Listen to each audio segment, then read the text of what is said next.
Today, I'm going to talk to you about these three areas. I hope you get something from it. So, with the MCO in Malaysia at the moment, and indeed across the world, many of us are, in addition to our existing jobs, all our regular commitments, looking after our families, all the things we need to do, we've also become our child's primary teacher. This is a bit new for everyone. I think a lot of people find it quite stressful and difficult. Even though I am actually a trained teacher myself and have been a teacher for years, I find it very hard to teach my own child.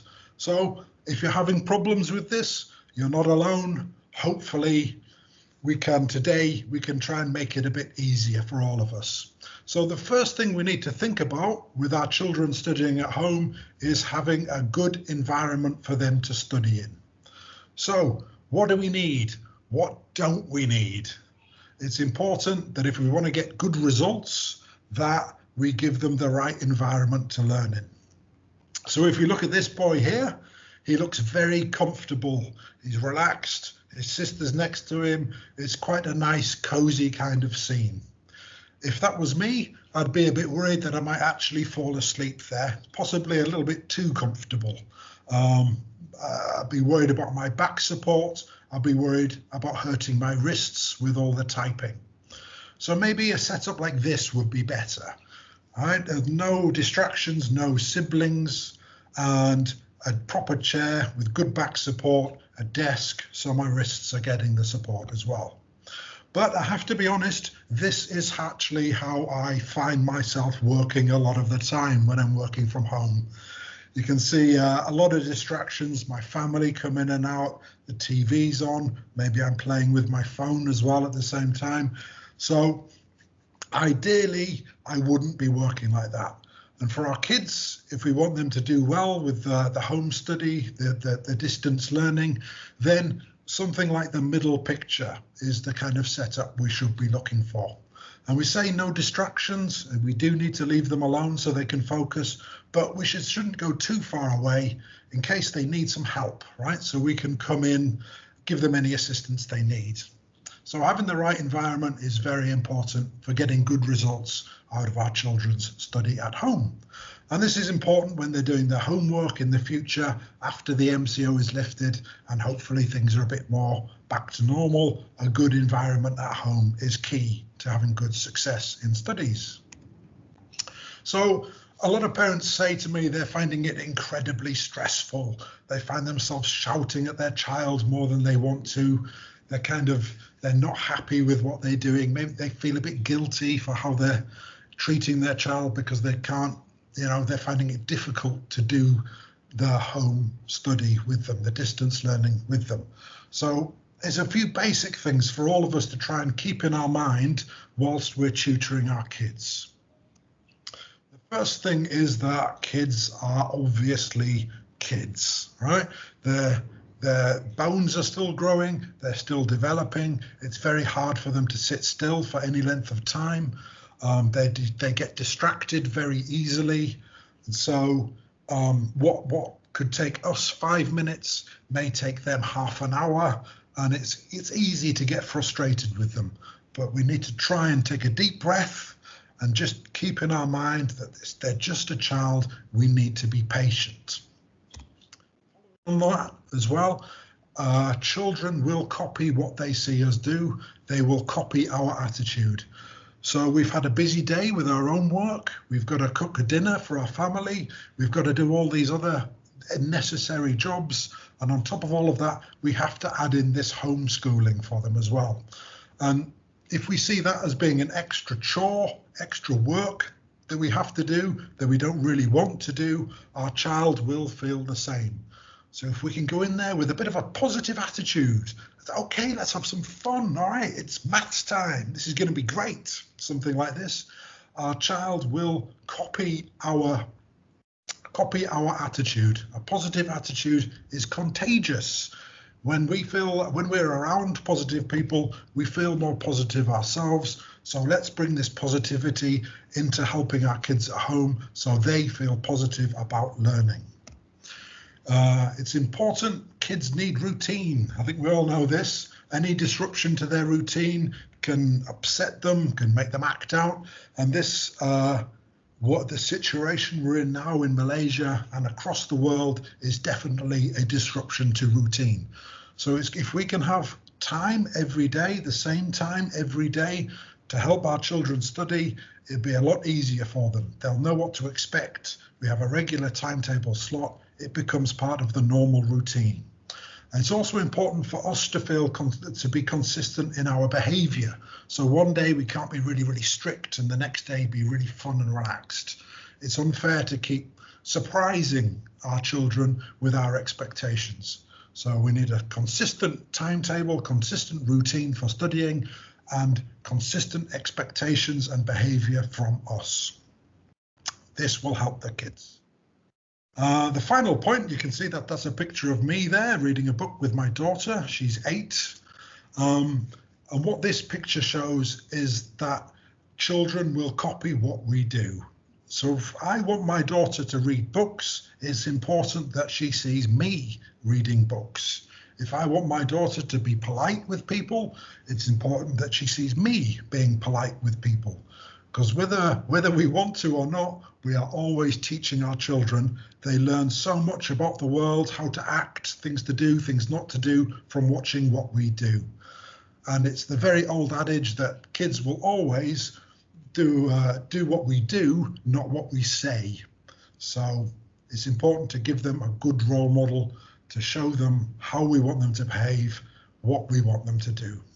So some basic principles here. It's quite hard for us in this new situation, but if we can try and keep these ideas in our mind when we're working with our kids, when we're helping our kids, it will be a lot easier for everyone. All right, so reading. I love reading. Hopefully you do too. And reading is a tremendously powerful way to learn. It gives us everything, the language, grammar, vocabulary, and all the knowledge that we can get from books. And if we can get children when they're young and help them develop this passion and this love of reading from when they're young, then they will keep that for the rest of their lives. It's a tremendously powerful tool.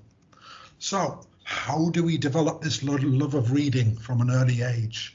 Well, choose a book and read it to your kids. This is the first step, right? This is a book that I've read a lot with my daughter. We've had a lot of fun with it. It's actually one of my favorite books. And I enjoy it. It's a nice way for me to spend time with my kid. When she was younger, we'd have story time just before she went to bed, and I'd love that part of the day. And because I loved it, my daughter also loved it. I was enthusiastic, so she was enthusiastic. So again, we take pleasure in it. Our kids take pleasure in it. Yeah, when reading a book to your child, it's important to not be worried about looking a bit silly, right? I think the best teachers of kids are the ones who aren't afraid at all to make a bit of a fool out of themselves, because the kids often love it. And so this could be something very simple, like using different voices for the different characters, or just putting ourselves into the story a little bit, put a bit of enthusiasm into it, and it'll be so much more powerful for our kids.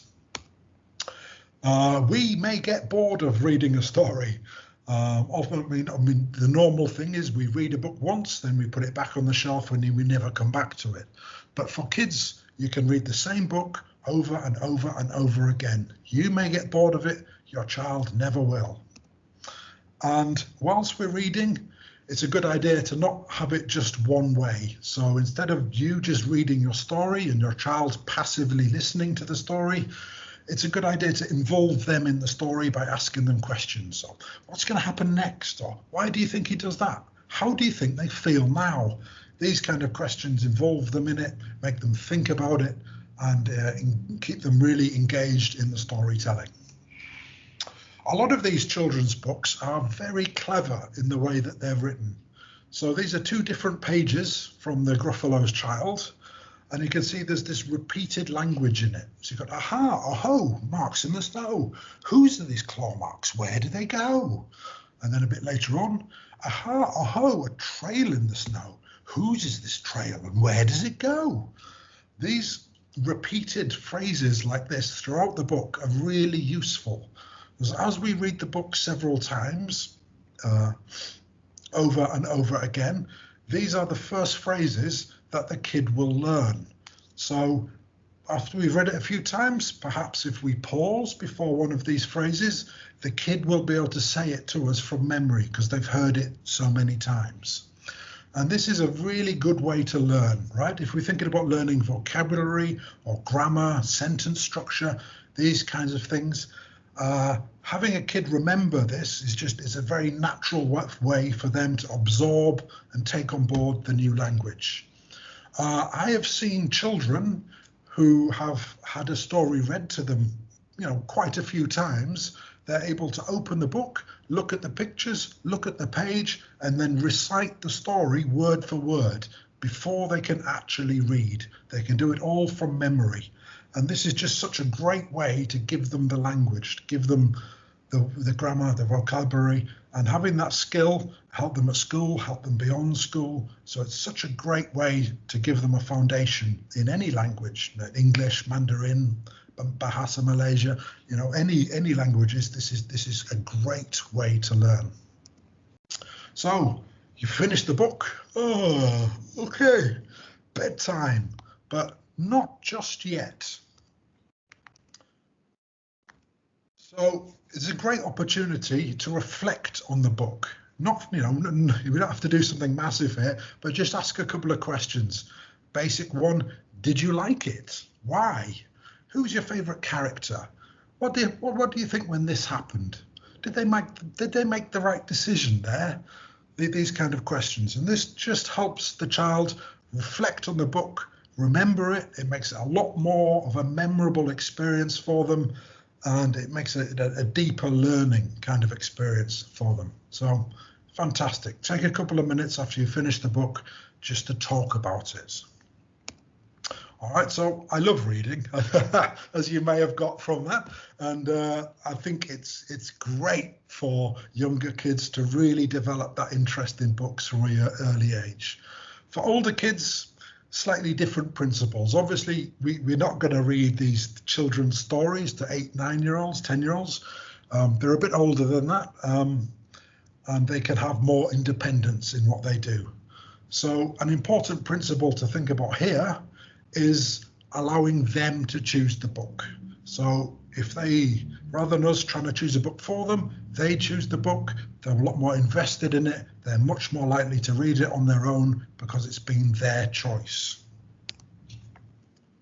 Also, for other kinds of work, for the science or maths or whatever, or art, whatever they do well, let's think about how we can reward them for the effort they've put into that.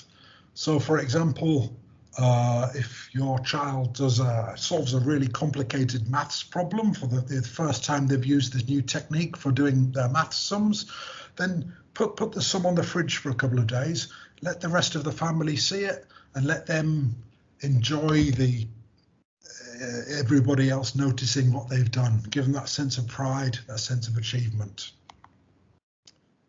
As they get older as well, they'll be doing more complicated things, writing stories or, more interesting projects. And then completely obviously, whilst they're doing these more complicated things, they will make mistakes.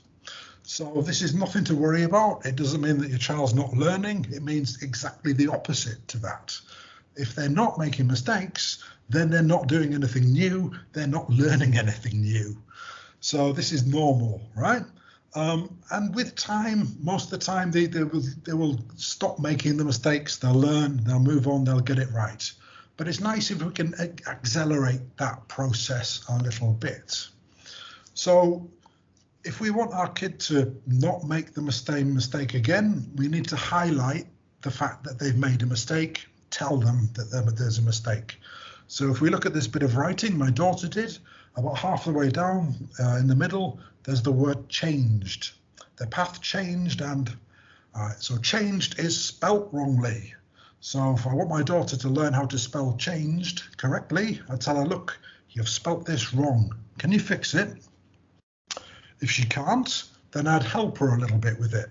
So I could say, for this, I'd maybe sound it out. So changed, ch, A, j, d, changed. Which sound is missing? And hopefully she'll identify that the sound is missing, so she needs to add in an N. If she doesn't get it, if she still can't see it, I'm not going to spend ages on this because it'll get sort of boring and frustrating for both of us. So I can just say, look, it needs an N between the A and the G, and then she can fix it herself. And hopefully going through this process, it should be quite a fast process. This means that she is then less likely to make the same mistake again, because she's had to think about it a little bit and she'll have learned from it. But yeah, I mean, the really important thing to do here is I love it when my kid writes these stories, right? I'm sure you do as well. And I don't want her to stop. So if I say, look, that's wrong, do it again. Why have you made that mistake? That's just going to demotivate her and make her not want to try again. So I say, okay, I love the story. Great. Well done. Fantastic. Whatever. But, let's have a look at this. Could we do this a little bit better? This word's got a mistake in it. And be positive, encouraging, and make sure that, she enjoys writing. She enjoys creating these things. And I'd like to keep that. And also, I'd like to stop her from making the same mistakes over and over again. But okay.